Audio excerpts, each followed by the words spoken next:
Time flies. Whether you're having fun or extremely stressed, time is always going by. Today I would like to speak with you about time management. There are three main aspects to time management: organization, priorities, and self-discipline. From my personal experience, I have had to juggle being a community advisor on campus, schoolwork, my fraternity obligations, my academic organizations such as National Residence Hall Honorary, Phi Eta Sigma, and Kappa Mu Epsilon, to name a few. Also a girlfriend, which we all know how much work that can be at times, and still enjoying the college atmosphere. I owe most of my time management skills to my punctuality. I'm always on time, and I owe my promptness to my ability to manage my time accordingly. So let's jump right in to our first key point: organization.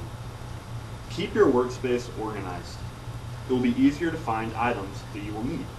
According to Time Management Tips That Work by Hyman, you are more likely to stress about the mess rather than worry about what needs to get done.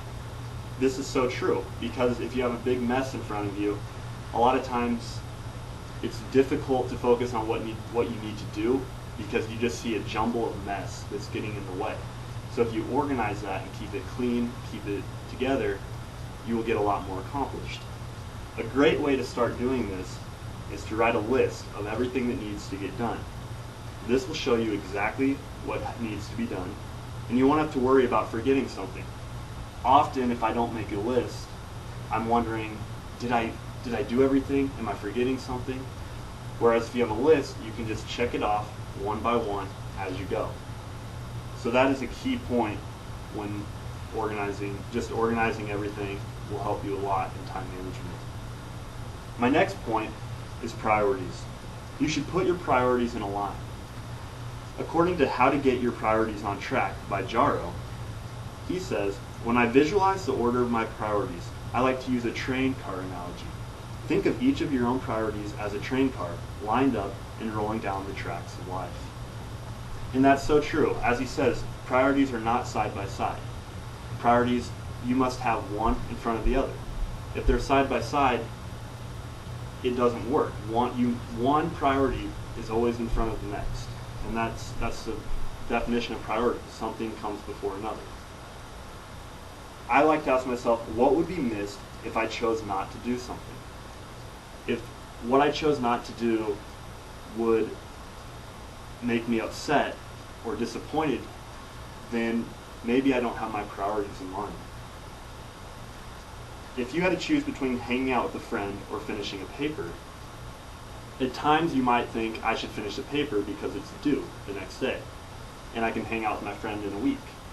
Well, that's true, but let's say your friend is moving tomorrow, and you'll never see this friend again. They're moving overseas. Maybe in this situation, your priority might be to hang out with your friend. So everyone's priorities are different, but it's important that you keep them in check.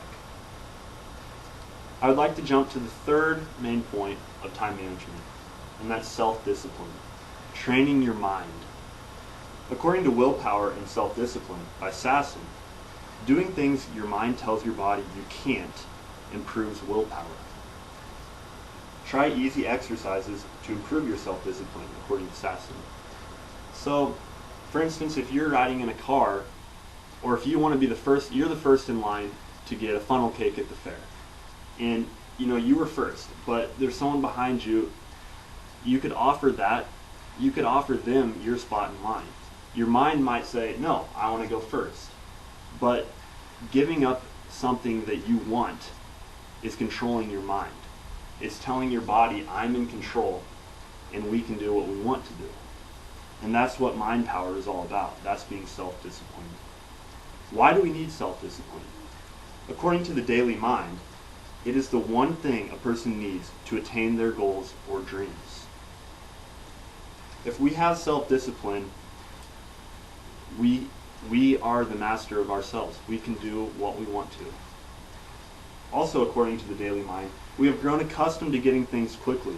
And when our dreams, goals, and ambitions don't come as quickly as everything else, we lose motivation. We lose self-discipline. We live in a world where anything and everything we want, we can attain. It's easy. We want groceries, we're hungry, we go to the store, we get them. It's done. Well, that's what makes it sad when we're unable to attain a goal, or it might take longer. We expect instant gratification. If you're trying to lose weight, you're not going to just click a button and the next day lose 10 pounds. It doesn't work that way. We have to work at it. We have to continue to work. We can't give up. And that is being self-disciplined, is not giving up when struggles arise. So in conclusion, time management is dependent upon organization, priorities, and self-discipline. So if you were wondering how you can handle, you have a big mess in front of you, and you're like, what am I going to do? How can I handle this? Make a list, get organized, figure out your priorities, figure out what is more important at this point in your life, and also be self-disciplined. That is very key. I would like to leave you with a quote by Ralph Waldo Emerson. This time, like all times, is a very good one, if we but know what to do with it. Thank you.